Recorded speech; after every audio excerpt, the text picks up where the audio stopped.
Hello and welcome to the Futro Hidden Movie Gems podcast. I'm your host, Ty Spiker Christensen. On your left, and we've got Jordan Christensen on the pod.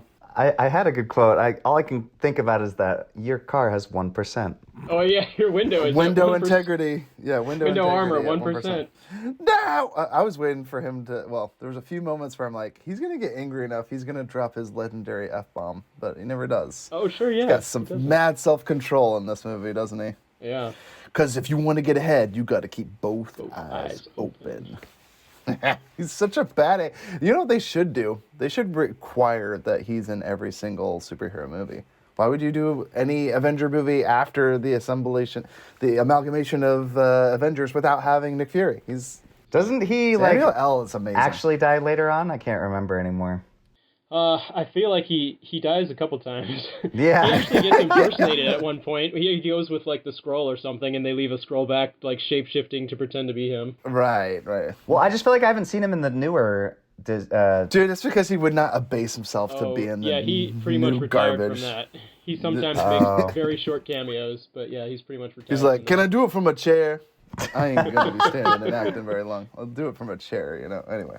Hey, and if you listeners have heard, we got a return guest on. We've got Ryan Ornstein. Yo, man, call out to that on your left. That so throughout the movie is amazing. Yes. I'm forgetting the quote that I wanted to say though, but right after that, they're talking by the tree, and he's so angry about Cap just lapping him, and he's all like, you should be ashamed of yourself. You should take another lap. Did you just take it? I assume you just took it. Oh, that's great. Yeah, dude, Anthony Mackie? I know I'm forgetting his name. Yeah. Yeah, I always wanted to call him Bernie Mac. Yeah. This movie is a star-studded cast. Chris Evans, Samuel L. Jackson, Scarlett Johansson, Robert Redford, Sebastian Stan, Anthony Mackie, Kobe Smulders. Some critical stuff happens in this one. This is the first time that Cap meets Falcon. And This is where, obviously Bucky returns, and it just blows Cap's mind. And we go through the whole intro of him kind of atoning with his past and kind of realizing has been programmed to be the Winter Soldier. My goodness, folks. Guys, Heavy Captain stuff. America Winter Soldier. This movie came out in 2014. My goodness, I watched this in a college town at the movie theater. Jordan, were you there? What was going on at that time? I saw it in the theater. I don't remember if Did I we saw see it it with together? you. I don't know. I think we did, because we were roommates about this time, bro. I can't believe you forget that. So, first time I watched it and rewatching it for the podcast, I watched it in the theater with my brother. And my brother was just so unforgettable for him that he definitely remembers watching it with me. In a college town where people applauded the movie as it began and it ended. People dressed up as Captain America and all the other nerds in the different Avengers. I sympathize with that. So it is so much fun to watch this movie with other people, and it's fun to watch it alone. One of the greatest experiences when you go to the movie in person and everybody ends up applauding. That happened to me when I went to see Star Wars. I think it was Episode 2. That's a great experience. I can't imagine what they'd be applauding for in Episode 2. Was there anything remarkable that happened in that movie except the ship exploding in the first 2 minutes of the film? What was remarkable in that movie is that was the first time that you get to see Yoda just bust out, and you're like, whoa, he is an ultra combat specialist. He just goes off impressive. On Count Dooku. You're like, that came out of nowhere. And I love that at the end of it, he just kind of uses the Force to get his cane back in his hand and starts limping off again. You're like, wait, what is this? This is all an act. What is he doing? What is he? It's an act. Yeah, exactly. It weakens him slightly. And from all the clapping and cheering, it was almost like I could hear it in my head as the girl saved, that she was in the car and pulls off her mask, and it's the How I Met Your Mother girl. I could hear the audience cheering. I just can't. Wait. Oh, wait, are you talking about when Scarlett Johansson pulls off the mesh? Well, that as well, but I'm talking about the part when they're in she has the police helmet. The police girl. The SWAT, yeah. Isn't that the girl from How I Met Your Mother? It is, yeah. Robin, whatever. Was she in the Avengers, the first one, right? Is that where I've seen her from? I think Kobe Smulders in quite a few. Yeah, she was in part the of first S.H.I.E.L.D., Avengers. right? Yeah, right. Yeah. She's part of, she was the one on the helicarrier when they kind of got the crew together, when Thor and Cap were talking to each other. the whole time watching it this time, I kept thinking I want to see a rated R cut of this movie because there's like a lot of innocent people that I would like to see that were just like in the crossfires of everything going on. Like it was like Grand Theft Auto. He's shooting so awesome. A grenade launcher. Freeway Marvel fight took like a turn so to go dark. There was a lot of fight sequences just that were like really serious and heavy. Like this one had the first of I think the greatest Cap fight scenes where in the start he just like goes to town on those guys on that boat and you're like, whoa, this is really well choreographed and he's just like not holding back. But it does lead to something that there's a big question on, and that is when he finally confronts like that head terrorist guy. There's no explanation as to why this guy can actually fight Cap and like hold his own. For even if it is only like 30 seconds. Oh yeah, I was wondering if they were setting that up for like super soldier. That's what I thought too. Yeah. I mean they could have basically did it that Falcon and said that he had been shot up with it since they brought that into Falcon and Winter Soldier. I just take it, I mean, again, what I like about this superhero is, well, like Spider-Man, the threat of guns still holds weight because I don't know. I guess you shoot at Thor, if you shoot at Iron Man, if you shoot at Hulk, like none of them are penetrated by bullets. Like the threat is all gone. And they always make a spectacle of it, like bullets are bouncing off their armor, off their chest. But like, I kind of like Cap where, yeah, he has a shield which can take it, but like you get the impression that if he gets shot, he will die. At least that's what I led to believe. I'm sure he'd survive, but yeah. And just Scarlett like at the Johansson, end she gets shot in this movie. So the stakes feel real in this movie, which I really like. Well, I was just surprised though the guy with the minigun. Why didn't he just shoot at his legs when he was running at him? Hey, those are hard to aim. Once they get going, he's like, bullets all over the place. He's rushing me. Just spray the center of mass is what I'm supposed to do. That's what he learned in his concealed carry class. You shoot at the center of mass. Unfortunately, he's got a giant titanium, vibranium, whatever it's called. Specialize in how to hide a minigun. Dude, the miniguns in this movie, there's so many of them. Like the guy on the freeway, and then Nick Fury is coming out of the little glove box. All the weapons in this movie are great. Thing. I mean, they've got all these great automatic weapons. They've got, Winter Soldier has that grenade launcher. It's just so much great stuff in this movie. The coolest thing, the mine sweeping on the floor and just sucking up to the car. That's the coolest thing. It is literally the coolest thing. I know, I saw that when I first watched it, and I was like, why didn't they start with that? Dude, where did he come from? Nick Fury's literally getting away. He turns on the street. Yeah, he gets away from the original ambush, and all of a sudden Winter Soldier's right there, like 5 blocks away. Like, bruh, I'm watching you. I know exactly where you're going. It was all calculated. Be. It was all part of the plan. They were like, we know the tech on his SUV, so he's definitely going to be able to get himself out this way, and then he'll go that way. Yeah, that's the story. All systems are not functioning. What is functioning? Yeah. Air conditioning is fully operational. Fine. See, comedy in action. Yeah. This is a really good talk about comedy tech, though. film. I gotta say that probably one of the most impressive pieces of tech in this movie is Samuel Jackson's magic torch that somehow torches through the ceiling, the roof of his armored vehicle, and a ton of concrete in the road in like 10 seconds between when he glances at Winter Soldier and when the Winter Soldier walks up. Yeah, he finds a manhole, doesn't he? No, he doesn't. His car flips over and just randomly skids to a stop, and then when Winter Soldier rips the door off and looks in, it's actually cut through the road. Well, even part of the road, but I'm sure he didn't cut like all the way down. It just cut like into a manhole. That's what I saw. I saw a manhole cover. He certainly cut his way into a sewer somehow. But the car literally landed on top of the manhole. That's awfully convenient. Awfully convenient. But also, why didn't the Winter Soldier just go down the manhole? He's like, I'm not getting my suit. Yeah, I thought that too. I'm like, he was just go there, and there's a hole now. I guess I'm done. Disoriented and injured Samuel L. Jackson, Nick Fury, and take him there. But of course, he gets back to Cap's place, which again furthers the plot. This is the only thing that I actually could point to. Well, there's a bunch of times when like Captain America's chasing Bucky, and all of a sudden he just like stops chasing him. I'm like, oh, we're just not going to chase him anymore, I guess. Sure. Yes, he lets him go. He sees him on the roof. Catches the shield. Yeah. He's like, oh no, he caught my shield. I guess I'll stop chasing him. But is it true that he finds out that it's Bucky right there? No, he doesn't doesn't find out until the second time they meet, when they're fighting in the daylight on the street and they've fallen off the bridge and they're... You're right, and his mask falls to the ground. It's very dramatic. Yeah. You're right. So, why did he leave him? I didn't understand. I guess he was surprised by his strength because he threw the shield back and he's like, whoa, he could manhandle my shield. The way that they showed it in the movie is that when Bucky threw the shield back at him, he threw it so hard that Cap had to catch it and it pushed Cap back. And by the time he looked back to where Bucky had been standing, he was gone. And I think he tried looking for him briefly, but didn't see where he went. It's a good point. Wouldn't know where he was. There you go. See, Jordan, it's not a plot hole. It's perfectly addressed by the Russo brothers. No, put your faith in the Russo brothers. I just think it's fun when they're like, okay, now it's time to end a scene. Just like the same when he mentioned, it's like there's a sewer. Why not jump down and see if you could find him? But it was just like, no, we need to move on. No. We need to move on because now we need to make sure that Cap meets with Nick and they have an understanding where it's like Nick Fury's like, whoa. Yep. They're listening, and my wife has kicked me out of the house. It's a secret conversation. Dude, this movie has so much good espionage. I love this movie. There's so many subtle things. Like, she just mentions, I think you left your stereo on, and he's like, I better climb in the window. I'll covert. It feels like a Tom Clancy movie. I don't know how to work a stereo. I don't know what that is, so it wasn't me that left it on. I thought that was funny. By the way, in that scene, props for basically the producers or whatever, the director following through with what I always am subconsciously thinking, where you have a couple of characters that seem to be talking in private, and then out of absolutely nowhere, some giant slugs just burst through the wall and through somebody's chest. Like, I don't know how many movies I've watched that I'm like, they're having a calm conversation. Is somebody going to get shot out of nowhere now?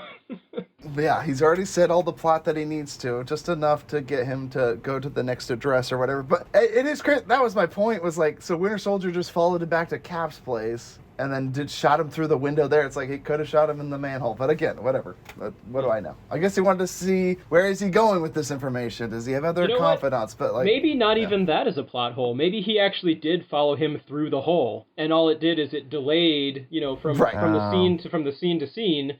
That's what happened, and he set up the shot. Set up the shot, shot him through, and wanted to see, I guess, because again, as soon as he takes the shot, he's then chased by Rogers, but he also doesn't stop to fight Rogers, so it's like that wasn't his mission at all, so I'm a little confused on that. That wasn't his mission then. The mission then was to kill Fury, and his mission later was to kill Rogers, and later being even after they had to, like, reset him, because you remember that whole scene where it was like, do I know this guy? I think I know this guy, and they were like, wipe him clean and start over.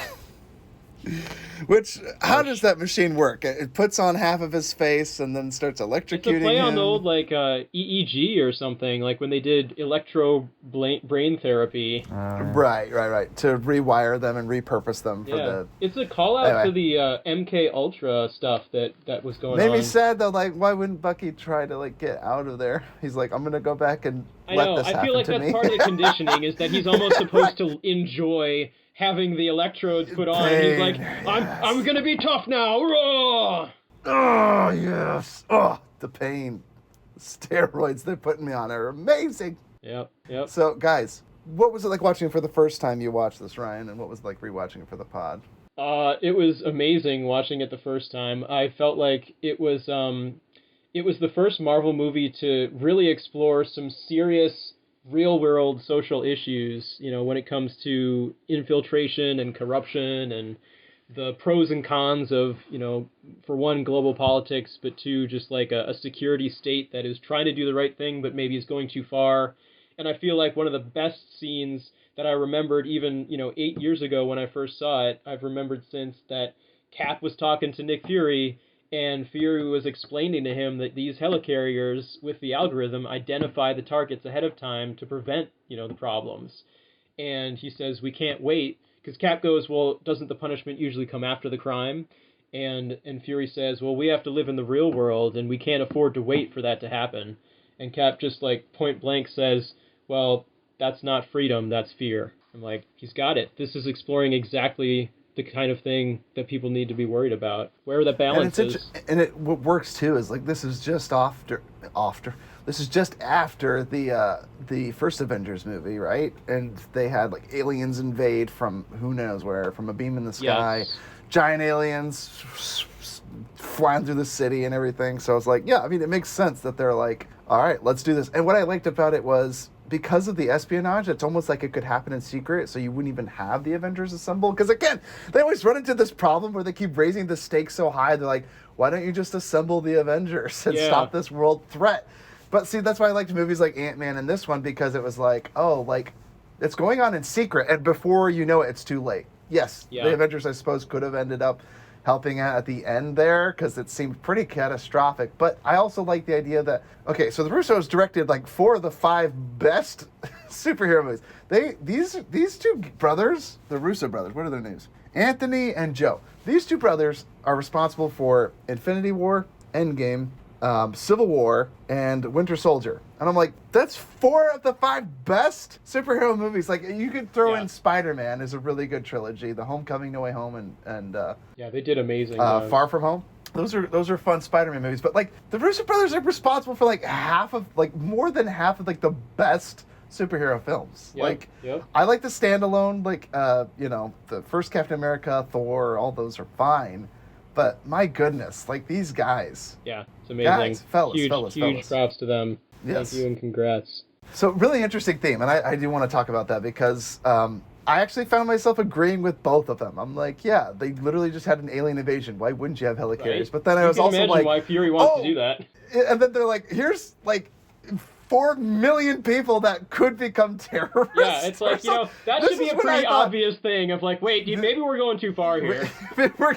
My first thought when he's like, targets acquired, it was like killing all these people. I'm like, who's to say that one of those agents in S.H.I.E.L.D. or Hydra was like, hey, this idiot cut me off in traffic. Throw him on the list of the terrorist organization. Like it intentionally makes it freaky. School. Like it literally shows in that whole targeting sequence. There's a dude who's like he's like coaching his kid's baseball game or something. So, and it's like I guess he's gonna get shot out of nowhere. So dangerously patriotic. Baseball is a detriment to society. Yeah, it could be your grandma. Your sweet grandma sitting in a chair. She can be activated. And here, this is where it gets really meta, is they have the sequence with Zola, and he's talking about how, like, or maybe it's after that, but the compilation of all these things. So Zola's algorithm, they talk about how, like, in the current modern world, your digital footprint is all they need. And so by the things that you've said online, such as this podcast right now, or by the posts that you've made on Facebook or Twitter or whatever, the things that are out there on the internet, they can just run an algorithm and look at everything you've done to project into the future what percentage risk you are for whatever being a threat to their plans, and just be like, all right, they're on the list. So we have determined you are too much at risk, Jordan. Therefore, you must die. Exactly. But this is where it gets really meta, is I feel like I'm so appreciative of the people who made this movie so that people can be aware of those things. But then if you want to go full tinfoil hat, it's like, oh, but if there was a huge, global conspiracy behind everything and controlling everything, then they would actually want to fund a movie like this for people to talk about on podcasts like this, to put out, to create the digital footprint that they then use to identify you in the future. Well, thanks, Ryan. Now you've just put a target on all of our backs. Exactly. Now we've all been activated. See, we were talking about this last episode. So, Jordan, how about you? Like you said, rewatching it for the podcast. Yeah, I've only seen this twice. I'm not as... Obviously, I don't have as much knowledge as Ryan and all this stuff, but I... Clearly. I don't know, guys. I wish Cameron was here, because this is more up his wheelhouse. Fortunately, couldn't be here. I liked 2 sequences very, very, very, very, very, very much. Like, so much. And I'm excited to talk about those 2 sequences. I think it's too long. I think you could have cut out the last half an hour. Personally, I know, obviously, for most superhero fans, they would crucify me, but I just think it's a tad too long. It's interesting you say that, because I thought about that too. Like, I wonder if there was something you could cut out. I still enjoyed it all, and the last half an hour. Wanting more. No, it left me wanting more, so I still think it did a good enough job, because I think a lot of the films now that I'm watching with the Marvel Cinematic Universe and the TV shows, I'm like, now I wish they would cut out stuff. And this whole movie just was a roller coaster ride where I thought I would be falling asleep or get sleepy. Holy crap, was I at the edge of my seat. I was worried this movie wasn't going to hold up and hold it, with my memory, but it did. And all the other trash that they're pushing now doesn't even hold a candle to this. Like, the Russo brothers, it's tough, holy though. crap. They really outdid themselves so much just using, the material from phases 1 through 3, that after phase 3 and ending with Endgame, it's like, you can't really go anywhere from there that will be more exciting than that. It's all going to be just derivative. Well, convince people that after Endgame, it's not over. I mean, the title, Endgame, this is it. Oh, no, wait. Tune in for She-Hulk, Attorney at Law, and Ant-Man, the second heist, and all that stuff, which I'm actually for. I like the lower stakes, personally, which is why I actually agree with you, Jordan, that the last half hour where this whole thing kind of becomes too big, I really liked the smaller... Yes, I felt, wait, spy, everything else was like, spy thriller. There's too much going on. I care about nothing. Suddenly I felt like it's a generic superhero movie. Like the first 2 and, because it's a 2.5 hour movie, so the first 2 hours, seriously, it's solid. Like, you care about people, you're like excited. Some of the most intense action I've ever seen. Like, that was well done. The freeway. Anyway, yeah, that's getting to my favorite. About. Yeah, my goodness. So let's talk about our 2 favorite scenes, Jordan. You go first, and then we'll go to Ryan, then me. Well, yeah. So yeah, my 2 favorite scenes that I could rewatch over and over again was easily it's almost like a heist, like them trying to get to Samuel L. Jackson, and they're trying to break through his car. It's the most intense. It reminds me of the scene Clear and Present Danger, when they pin Harrison Ford and they're trying to kill him. So intense, like your heart's pumping. You're like, oh my gosh. And there's at times I'm almost like, if you just, when they kind of tone out the music a little bit and just have just the sounds, like that alone is so suspenseful, and they're not like telling me this is how you should feel. So I just love when they take some time and focus. I mean, it's very intense. Anyways, that was good. And then the second scene was the elevator scene. I mean, gosh dang, they just know how to build. What they do is they build on that tension and suspense until finally there's that explosion. Just a couple guys get in there, and before then we get started, then more. Does anyone want to get off? Yeah, you can see. I love how they show it of him just like slowly coming to the realization, and he sees like the bead of sweat on the guy's head, and like the guys come in and they just look way too buff carrying some suitcases, and there's more and more people piling in. Suspiciously swole people, yeah. And then like those last 2 or 3 guys that get on clearly look like they're Hydra, and he just is like, yep, it's going down. Well, and as a fan of Community now, I finally recognized Abed. I didn't realize he was in this. It's strange. So the Russo brothers directed episodes of Community, which is obviously why they threw him in there. To give him a cameo, and they also did episodes of Arrested Development.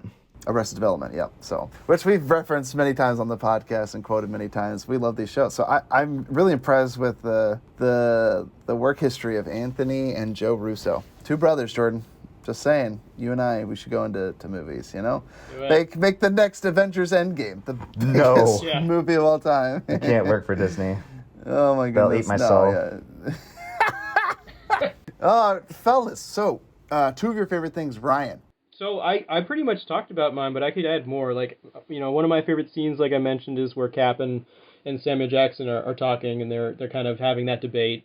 The other being the initial boat scene where he just goes off, and you really can see his fighting skills in action. And I love the ragdoll effect when he hits somebody and they're just like, that's another thing too, is like, usually the Marvel films are not big on actual killing, but you gotta ask the question, if he's kicking people that hard that they're flying off the boat, like, their chests are probably caved in there. They're not doing so well. Yeah, probably drowning. Did they stop and pick up every man he threw overboard? That's what I want to know. Well, I saw people, like innocent people in cars when he was blowing them up with grenade launchers, and I'm like, oh my gosh. So good. That's right. Yeah. It reminded me of that Den of Thieves movie, the freeway shootout. Or I just mentioned earlier, Grand Theft Auto 5, the last time you played it, Ty, same thing. Guys with miniguns. Jordan's Bucky just murdering innocent civilians. Yeah. I'm doing the yoga and the golf tour, I like the sequences in this movie that involve that Hydra soldier. I think you know who I'm talking about. He returns in later movies because he's like all scarred up. But in this one, he starts out a SHIELD agent and he, turns out to be Hydra. Yeah. Plays Brock, yeah. There's a lot of different little things in this movie that I love, where like at the start he's actually like a fan of Cap, low-key, because they have that sequence before the boat where Cap jumps out and the dude's like, did he have a parachute? And he's just like, nope, no he didn't. And then he also saved saves his life. I don't know, but he's about to get hit or shot. Shoots the guy. Yeah. Thanks for the backup there. Yeah, I could tell you were pretty much helpless down here without me. That's right, dude. Yep. Just running through the ship and just knocking everyone out. And even in the elevator scene, I mean, you know he's gonna attack Cap, but there's that point where it's just basically down to them one-on-one, and he's like, "It's not personal, man." I think Cap has the greatest response. Just, it kind of feels personal. I don't know who you are. I don't know what you want. I assure you I don't have money. But I will come find you and I will kill you. Oh, wait, that's not the right movie. Taken. Okay. No, but you were getting... He does say that same line in Taken when he's like, it wasn't personal. And he's like, it's personal to me. And he shoots him. Oh, so right? good. Yeah. It felt personal to me. It's my daughter. Wait, that's not how he sounds either. I can't do Liam Neeson. Yeah. Gotta be grittier. Too low. I can't get that low. So my two favorite things. My goodness, watching Bucky throw the knife around.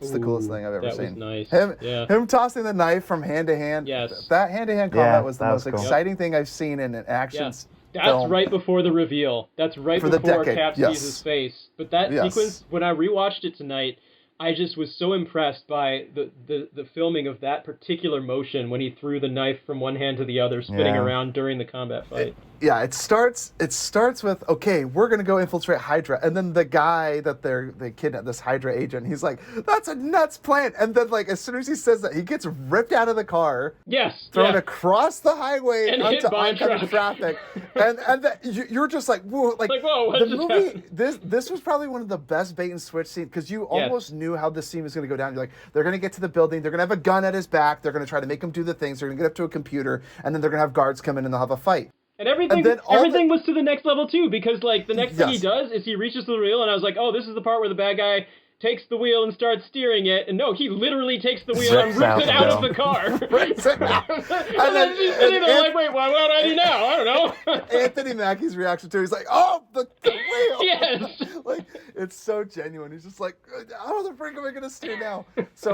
So yes, like it just instantly becomes so chaotic, and I love that about this movie because again, even the SWAT team member, reveal like, oh, I'm here to save you guys, and then you find Nick Fury alive. That was played out so well too because she whips out the like electro stick as sort of like a half threat, but then uses that as the advantage, the fact that it's already out, to go ahead and stun the dude next to her. Yes.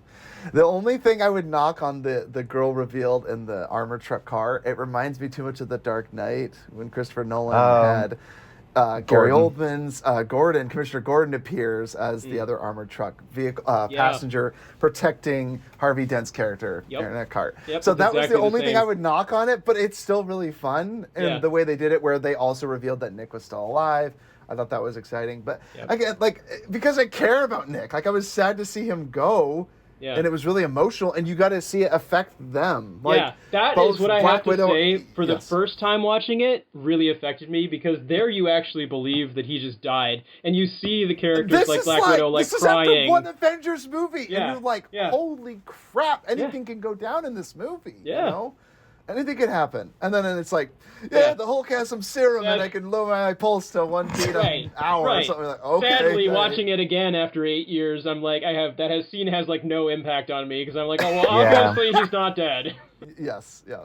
I see, that's what I'd like to feel a little bit more impact. I kind of miss. Yeah. I will say, though, that impact like that thing they used to break open Nick Fury's window. That's the impact you want. Jordan wants to stand in front of that, take one right to the chest. No, I think I still got hit at the very end of the movie when Bucky and Cap are fighting on the helicarrier as it's all crumbling apart. Absolutely. And I mean, so Bucky got trapped underneath that huge metal truss, and Cap comes down and saves Bucky by lifting the truss off of him, and Bucky still just keeps wailing on him. And then Cap's like, I'm not going to fight you, you're my friend. And Bucky's just like beating the heck out of his face, and Cap's just like, then finish it, because I'm with you till the end of the line. And that still got me. And that's one of those things, like...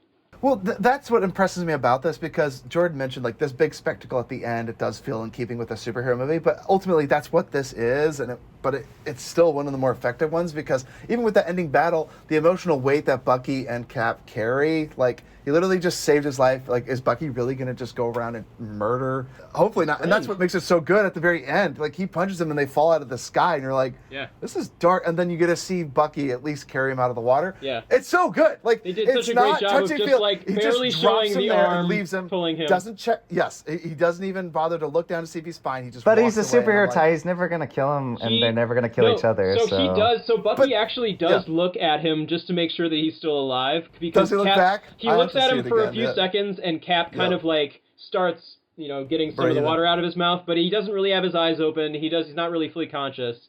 But that's when Bucky's like, okay, he's not dead. I'm gonna walk off. I'm sure he'll be fine. He'll be fine. But yeah, it's very impactful that he was just trying to kill this guy, and he decided to save him. Going back to the freeway chase too.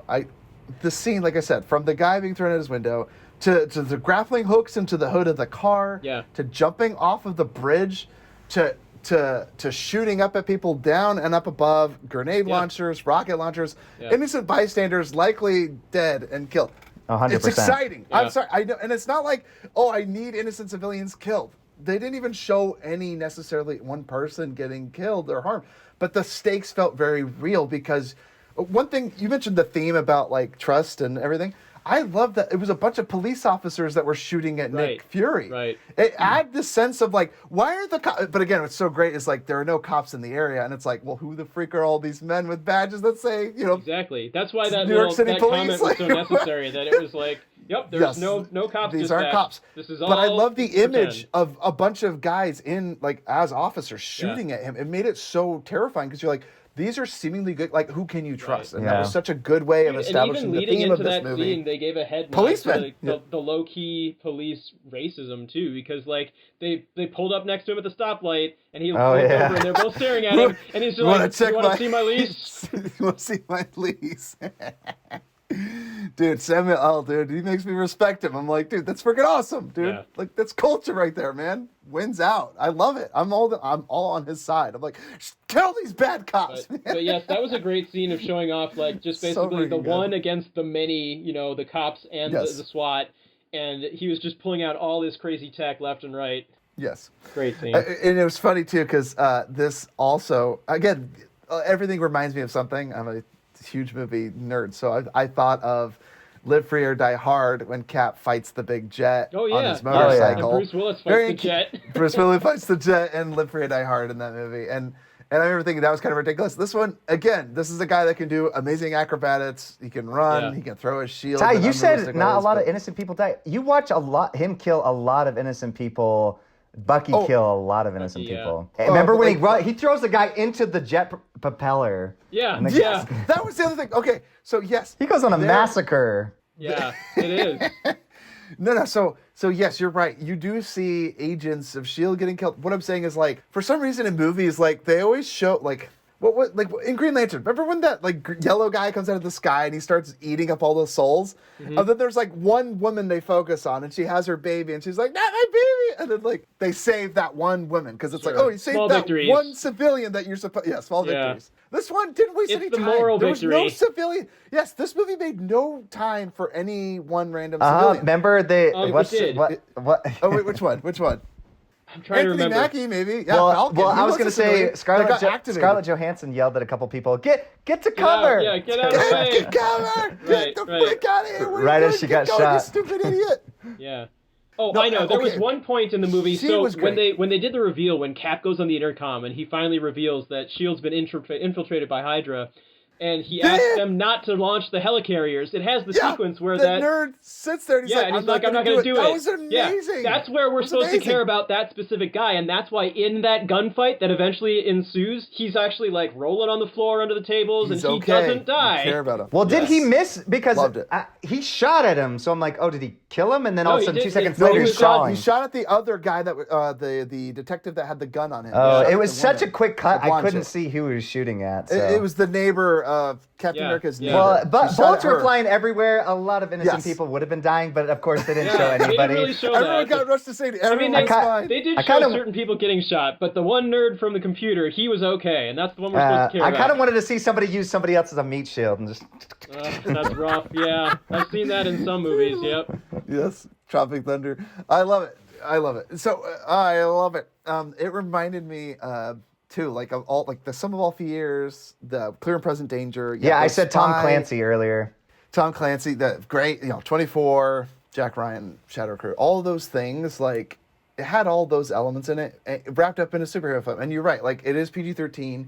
They probably took out stuff. Love to see an R-rated version of this film, but in the end, I'm like, it still wasn't necessary because the emotional weight still carried. I cared enough about Scarlett Johansson. This is the other thing too. I cared about her less and less as time went on, but like I liked her back in this. She was like mysterious, cool, double agent, stealing information, playing above the law. Plus, she makes a mistake. In this she particular doesn't insult movie, Captain America every 5 seconds. Like she insults him once about his age, which I thought was funny. Because she's like, oh, we can go to the Smithsonian. And I love they have like a good because he's old. A dynamic. I'm like actually liking their relationship. Like right. Disney always steers clear of relationships. It's like a buddy cop, yes. And this is so in nice. This one, they're friends, but they're also like just on the borderline of where she kind of likes him, and there's the scene where she's like, "Kiss me," and he's like, "What?" Yeah. And then and then they talk about like how long has it been since you kissed someone, and that whole thing. But this movie, she was actually most interesting because this is the one movie where you kind of don't really know whether or not she's telling the truth. Where her loyalties lie, yes. And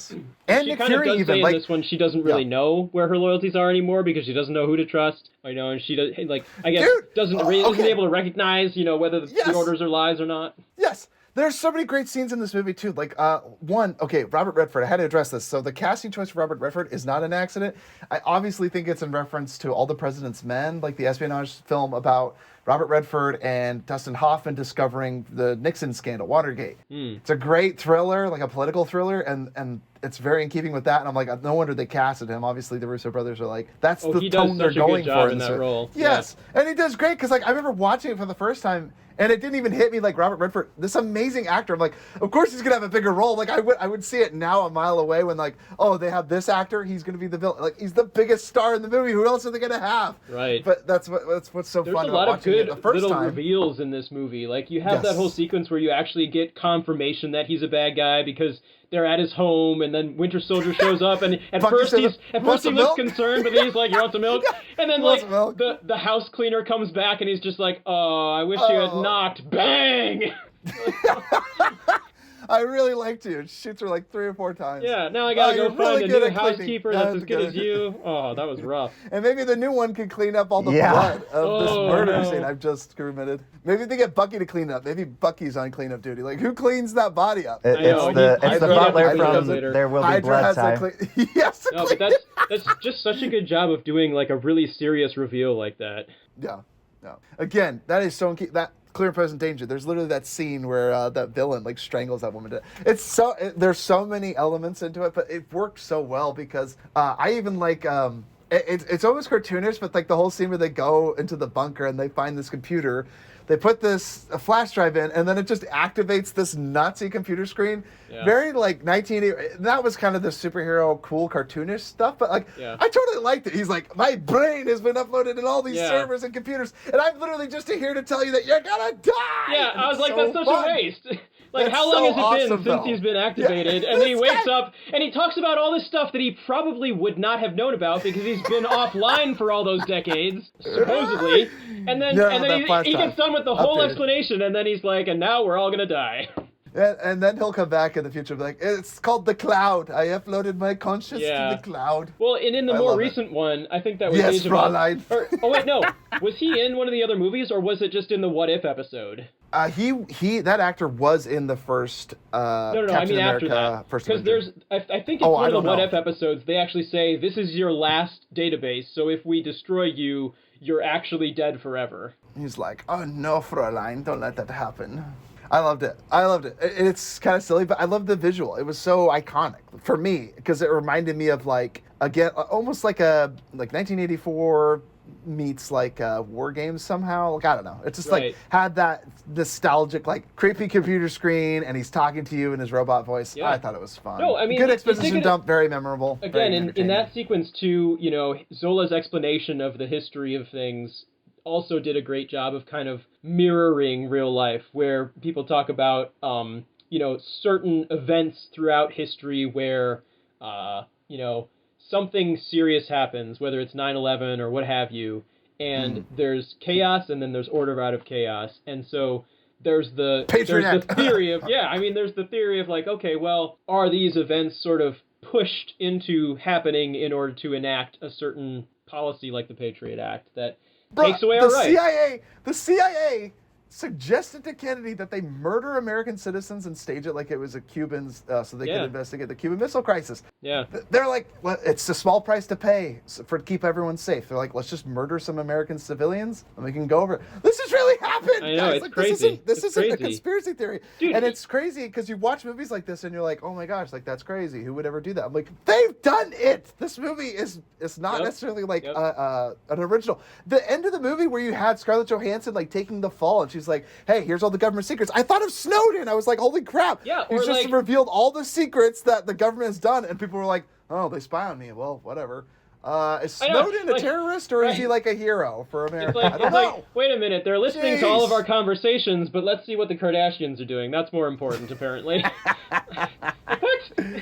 Yeah, I don't want to watch the Snowden trial. I want to watch Johnny Depp and Amber Heard. Yeah. Who pooped the bed? I mean, I think about. We live in such a dumb time. When you think about like the Epstein case and that the judge that was kind of like over that, her husband and kid were like shot in their home, and it's like barely makes the news. And you're like, that seems like something that people would find important. And oh my gosh. If it gets drowned out of the news, the question is, wait a minute, are the mafia actually like controlling anything anyway that they don't want people to know about this stuff? This is insane. I mean, again, I know we live in such a crazy time. Everyone's so distracted. And I watch movies like this and I'm like, wake up! Like, it's happening, right? Like, anyway, this movie did a great job at establishing all that.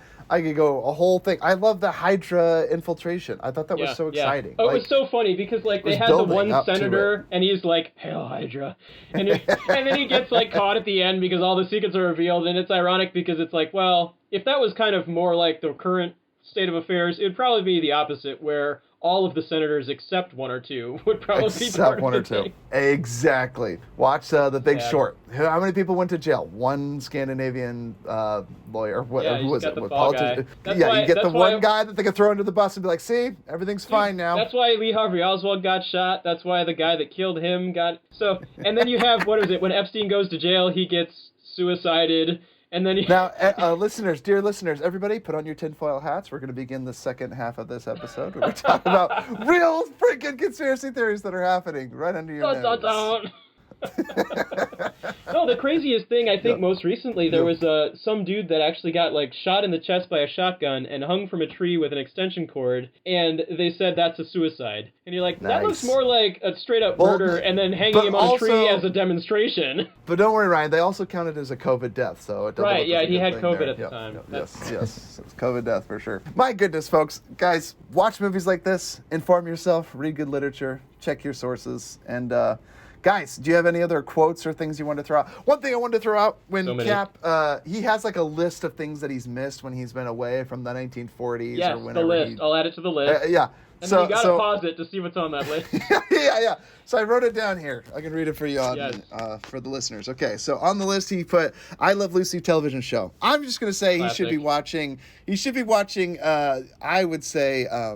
Oh my gosh, I'm going to blank it. Andy Griffith's show. Sure. Much better than I Love Lucy. Personally. That's me personally. Hey, they're both good.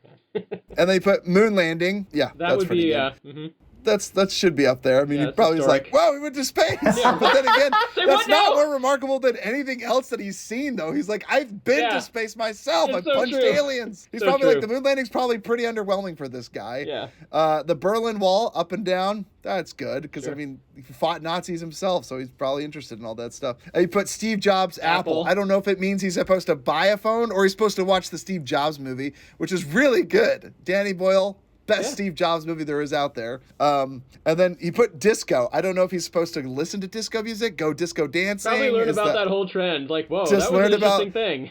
But does he? Like, disco's already come and gone? Like, I don't know. Yeah. I don't know. Anyway, and then he put, this is something that on his trailers pointed out, and I probably would have thought of it if I put, even just a thought into it. It was said Star Wars, and that was crossed out, and then Trek. So it was like Trek rather than Star Wars. That debate about which one's better. But also, you have Samuel Jackson as Nick Fury. He also plays a Jedi in Star Wars. He plays Mace Windu. Yeah. So I'm sure that really would have blown Captain America's mind. That's what I wanted to say. Is his magic torch that he escaped. It's like better than his purple lightsaber in Star Wars. Yes. And then it said Thai food. Which, whatever. It's like, I guess it didn't exist back then, or I guess he was closed off to it. And then Nirvana, the band, Rocky 1, and then Rocky 2, question mark? I'm sure most of those things literally came from, like, they kind of pulled the people that were making the movie, and they were like, what's stuff that you love? What are the things you love? Yeah. Or it could be the Russo brothers. And then, lastly, Trouble Man soundtrack by Marvin Gaye. Right.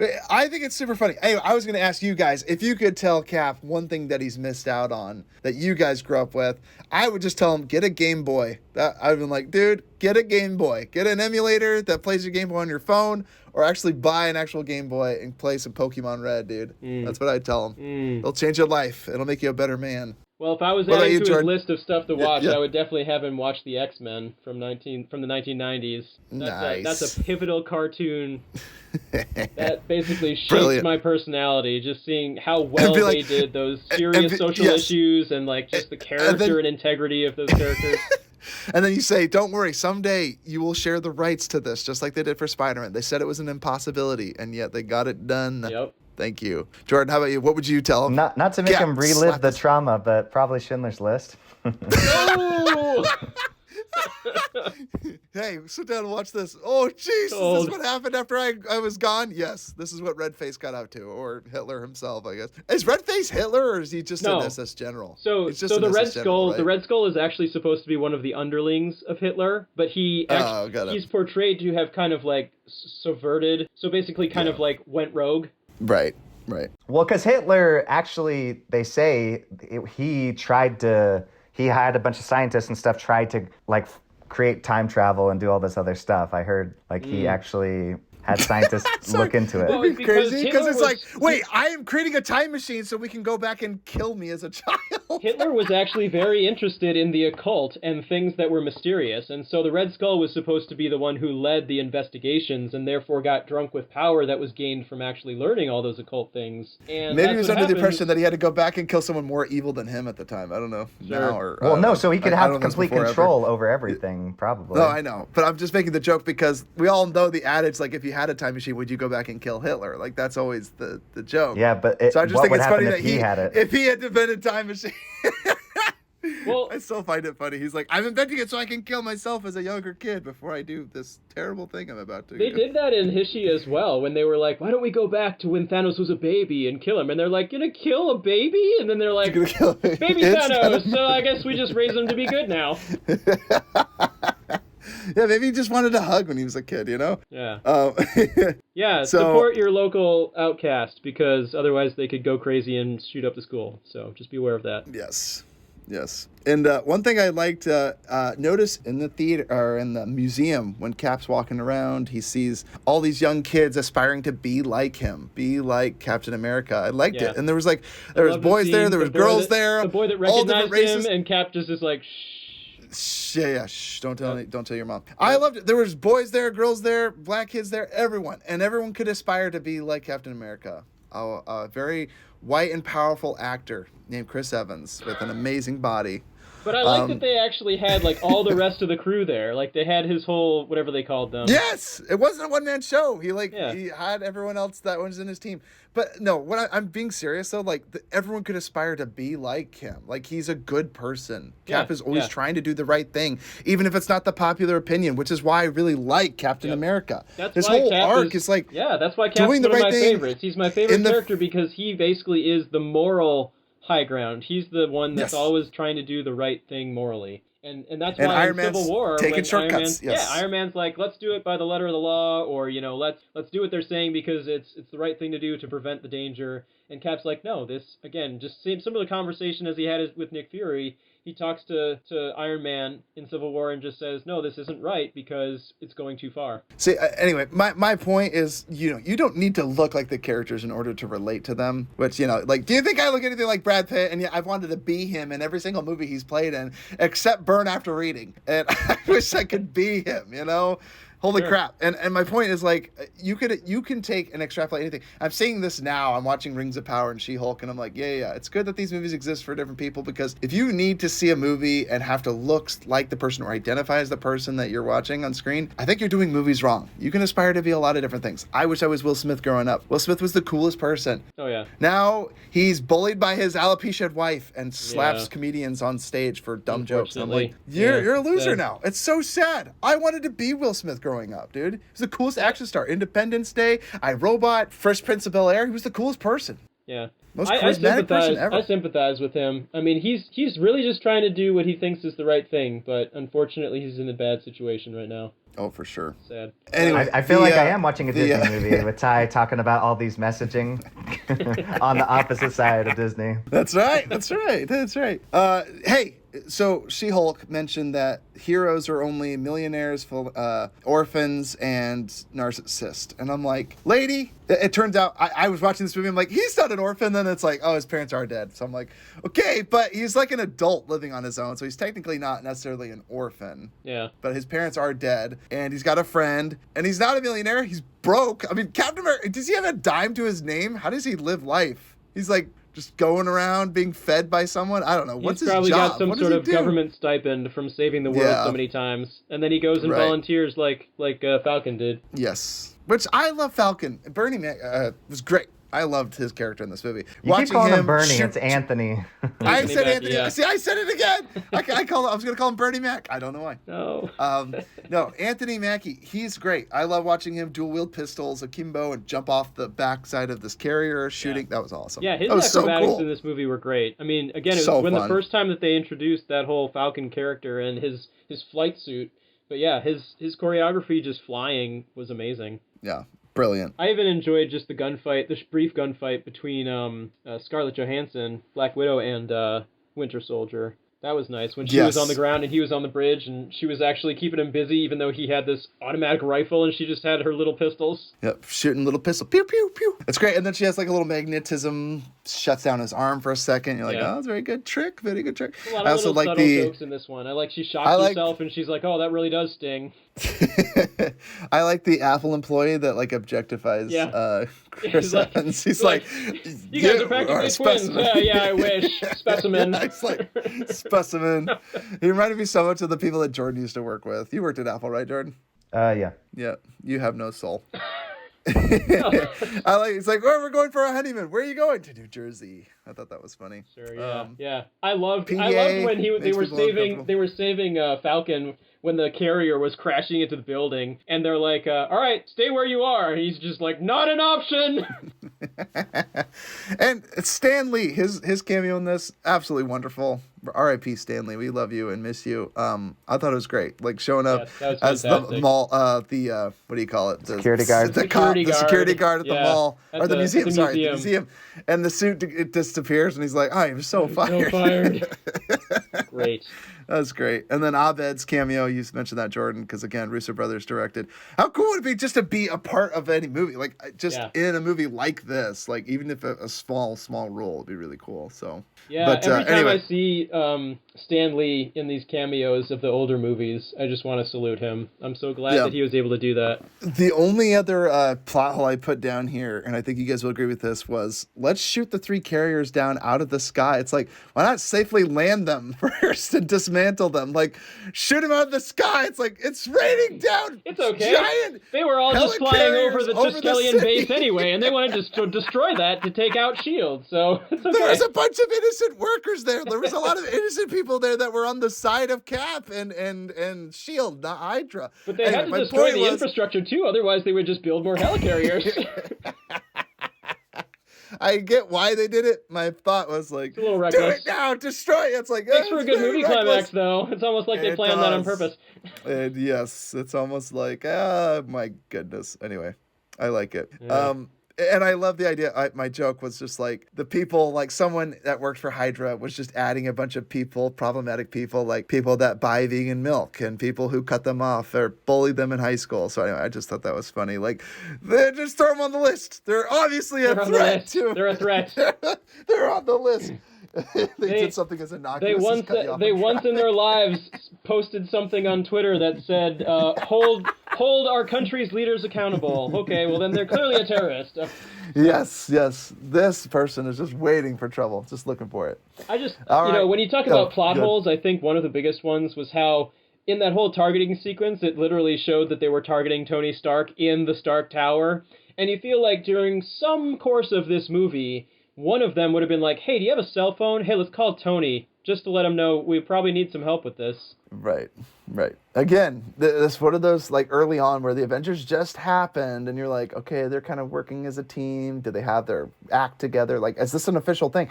And Nick Fury is kind of doing that. I actually like it. He's like, I don't even need the heroes. I'm just going to build these helicarriers, and they're going to shoot any aliens or just human beings. But again, I like how Nick Fury was kind of blindsided with Robert Redford. Robert Redford was kind of the one that had all this plan to kill, people that they would deem problematic. Because even Nick was like, we live in the real world. Like, we don't live it in a fantasy. Like, yes, I would like not to harm people, but it's interesting. And I like that he kind of comes around because he literally gets hunted himself. And he's like, okay, I can see he literally becomes prey to his own vice. And I like that. I thought that was great and well done. And that's why you understand his character flip, because it makes sense. Yeah. A lot of movies do this thing where they're like, oh, I've realized the error of my ways. And they never had that realization. He literally gets hunted and nearly dies. And then they bring him back to life. And he has to pretend to be dead in order for him to be like, this government program is not going to work. Yeah, that was one of the things that gave the movie high stakes, is that you had Nick Fury, who was usually the character who was above it all because he was so covert, actually in one of the most dangerous situations of any of the characters in the movie.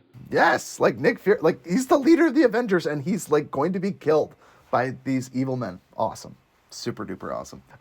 Visuals, my goodness. I just gotta mention the knife, the arm. It's so awesome. Yeah. All the fighting, the fist fights to the shield, being blown through buses, flying over car tops, the grenade launchers, all the cool. The Mission Impossible style face reveal, Scarlett Johansson covert. Yep.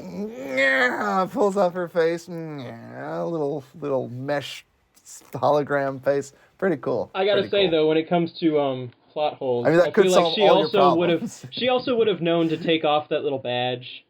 Sure, maybe she didn't know that it could kill people, but it just seems like a dead giveaway. If she was already involved with S.H.I.E.L.D. If you have the mesh thing, just dress up as Robert Redford and dismantle the whole project. Yeah, I think they did that in He-She. Again, it raises more questions. I like the reveal, but it's like, if you have that technology, you probably could have gotten out of a lot of pickles that you've been in the past. Everybody, this has been Futro Hidden Movie Gems. Leave us an email, 5-star reviews, futuromovies@gmail.com. Tell us a movie that you'd like us to review in the future. Everybody, we love this movie. We recommend it, and we hope you guys stay safe. If everybody in the entire world hasn't already seen it. Yep. So guys, great talking to you. Once again, Winter Soldier, fantastic movie. Huge congrats to the Russo brothers. Anyone who hasn't seen it, definitely check it out. Thanks again, and have a good one. Happy days to y'all. Bye. Peace.